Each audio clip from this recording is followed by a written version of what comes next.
What a beautiful land I have. Beautiful sky like a hanging ocean. Look at the mountain touching the sky. Look at the river, so vast, so nice.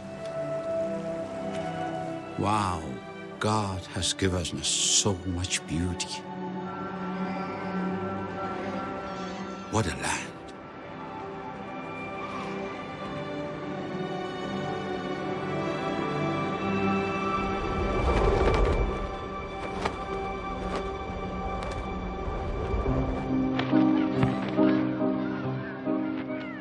Living in Kabul was so romantic. We were happy in Kabul. Cinemas, restaurants, hotels. It was better than Europe, I guess.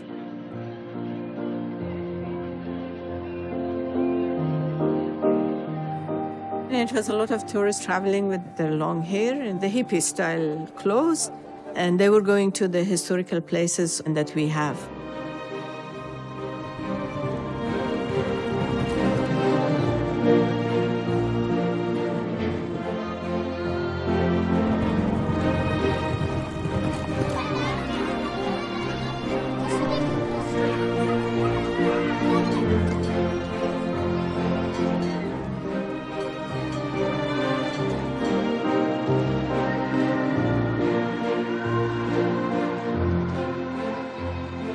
I have a dream to have my country back. Would you think that's too much? That's too big?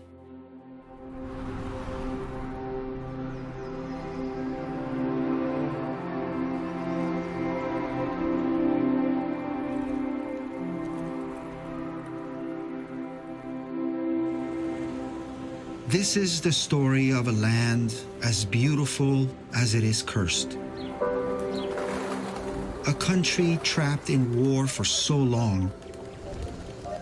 Few can remember how it all began, or why. Money, power, religion? No one has a clear answer.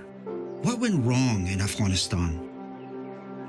This rugged land remains a mystery. It is in the heart of Asia, surrounded by ancient civilizations. Yet for centuries, Afghans remain isolated, hidden behind their famed towering mountains.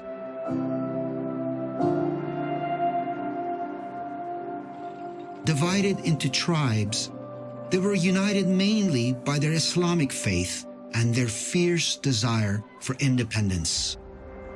Many conquerors and great armies invaded this nation, from Alexander the Great to the British Empire, but they all faced the legendary resistance of the Afghans.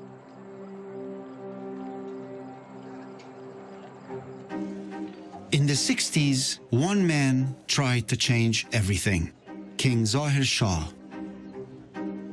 He had a dream to modernize the country.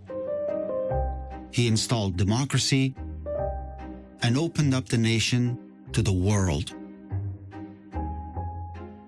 In his businesslike office at the Royal Palace, Mohammad Zahir Shah lays aside the pomp of royalty and devotes himself to affairs of state with the direct simplicity of any wise, modern chief executive. His wife, Queen Humaira, was a modern first lady. She dared to appear in public without a veil, shocking many in this conservative Islamic country.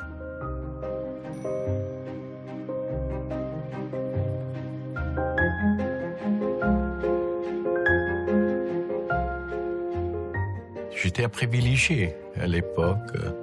J'appartenais à la famille régnante. Ma sœur était la reine de l'Afghanistan. Mon père était l'oncle et en même temps le beau-père du roi Zahir Shah. Ma sœur était une femme intelligente et assez autoritaire. Je pense que parfois elle dominait le roi.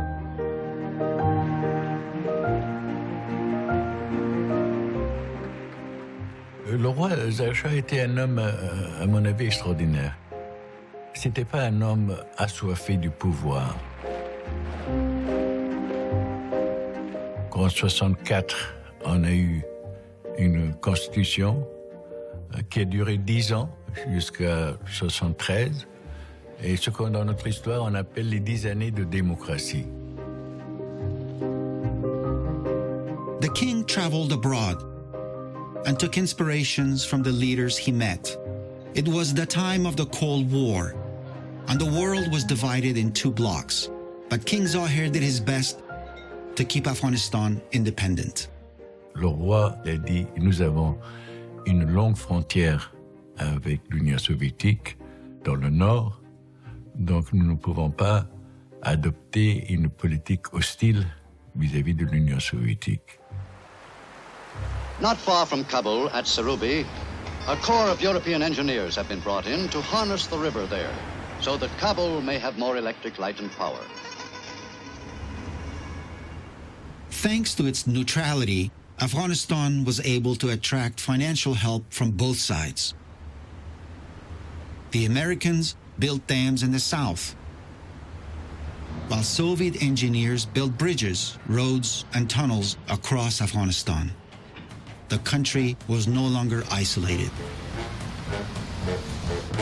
Kabul came to resemble a European capital. Afghan children could learn French, German, and English. Boys and girls were together until 12th grade.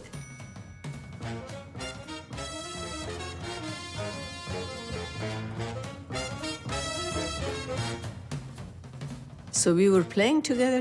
There was basketball ground, there was volleyball ground, there was football ground. Honestly, I was focusing on my studies, but I was quite, I was a little naughty. I would say we were going to cinemas, we were skipping some classes.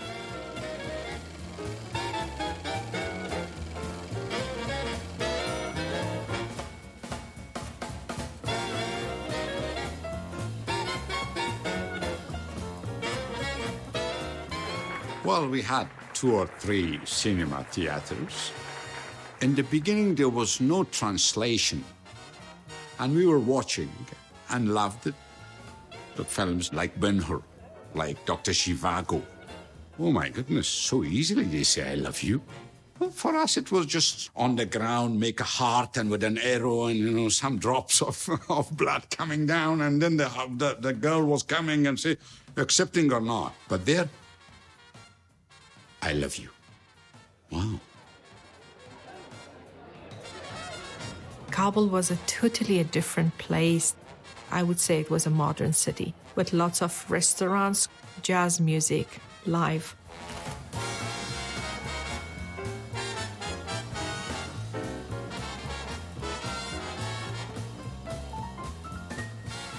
Inside, whenever the door was open, 2 things I remember. First, the big, loud, live jazz sound music, which was playing live. Plus, lots of smoke. People over there inside of that room was been smoking a lot. You can't believe and even you can't imagine. It was better than Europe, I guess. Most people will not realize that Afghanistan back then produced brandy or wine right here in Kabul. The Intercont had a wonderful swimming pool. On the top floor had the best nightclub. For an Islamic country of that era, we were probably the most open-minded of the area.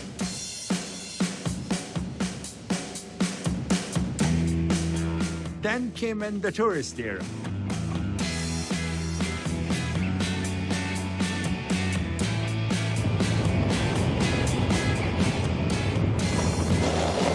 The country was now accessible, and the first tourists arrived.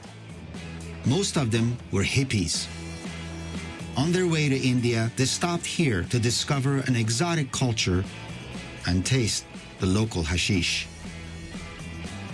And it was a lot of tourists coming to different parts of the country.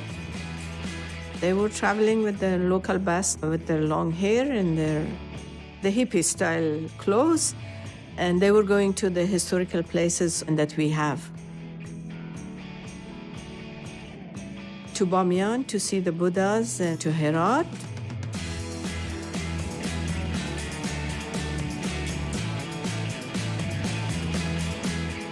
From America, from Germany, from Italy, from France, from these European countries, they were coming. They were hippies and non-hippies.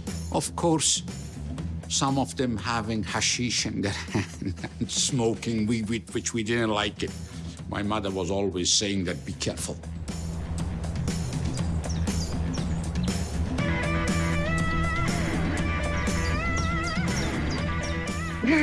Ja, ich rauche halt. Gutes Haschisch. Ja, es kommt drauf an. Manche Leute denken nicht viel, manche denken.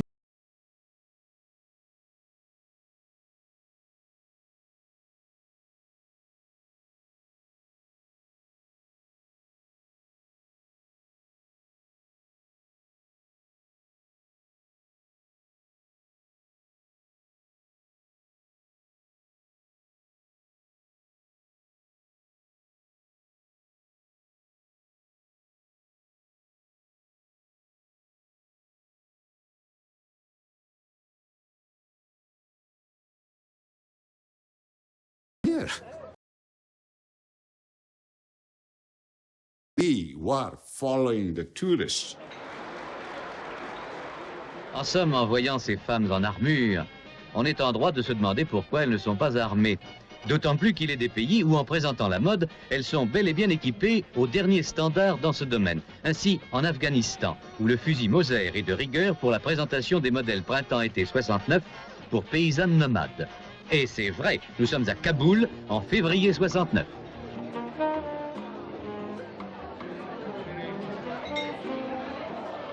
When I was in a 12th grade in high school,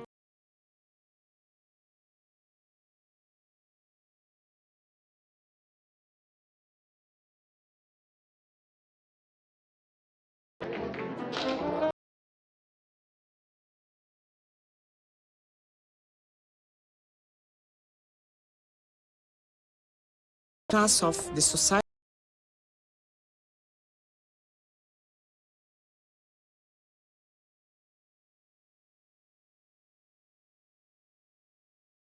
your music.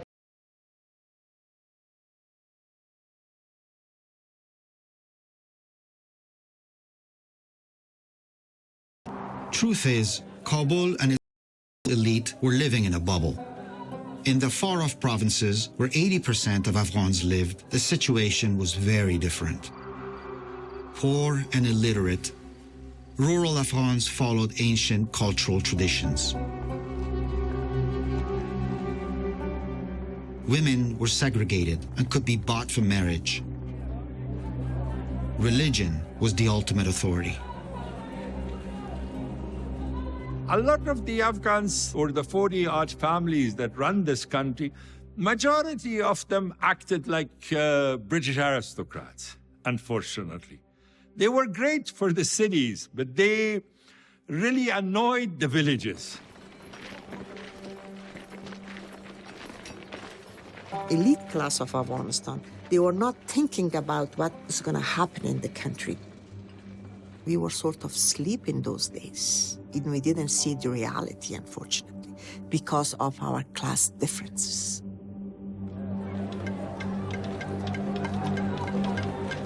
Il y a une minorité qui veulent changer les choses, mais il y a une masse qui sont assez conservateurs, très religieux, et tout changement, ça peut les choquer ou les irriter.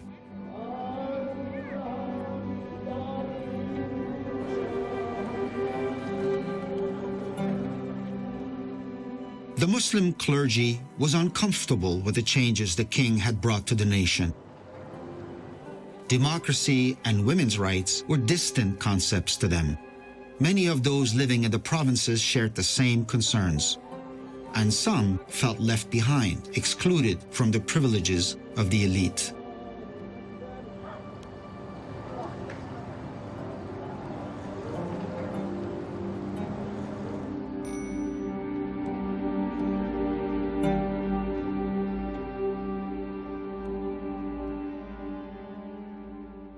بسم الله الرحمن الرحیم. ما در ولسوالی امام صاحب ولایت کندوز 70 سال قبل به دنیا آمد. ما اول نمره صنف خود بودم. انتظار داشتم که به صنف 9 هم اول نمره باشم تا پایان. 30 نمره مرا بنابر واسطه و سفارش اول نمره ساختند. دیگه من تصمیم گرفتم که لیسه حربی 16 ادامه نمیتم. پانزی انجینری پوانتون کابل را انتخاب کردم. در کابل متاسفانه وضعیت چنان بود که کمونیست‌ها به طور کامل بر پوانتون و برخی از مؤسسات علمی کشور مسلط بود. The Soviet Union was not just building bridges for Afghanistan. Young officers were trained by the Soviet army, and the best students were invited to Moscow. Many of them returned home with a new ideology. By the end of the 60s, students across the world were sharing revolutionary ideas.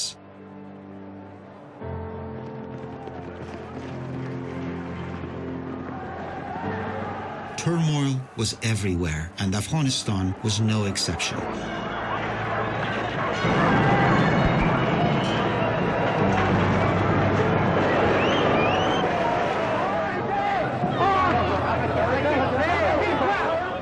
C'était une période politiquement intéressante, surtout pour les jeunes.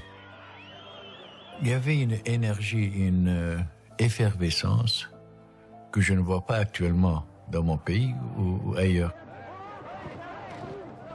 C'était un phénomène mondial. Ça s'est commencé à Berkeley, ça s'est commencé à Sorbonne, à Paris. Et l'Afghanistan a eu aussi cette influence.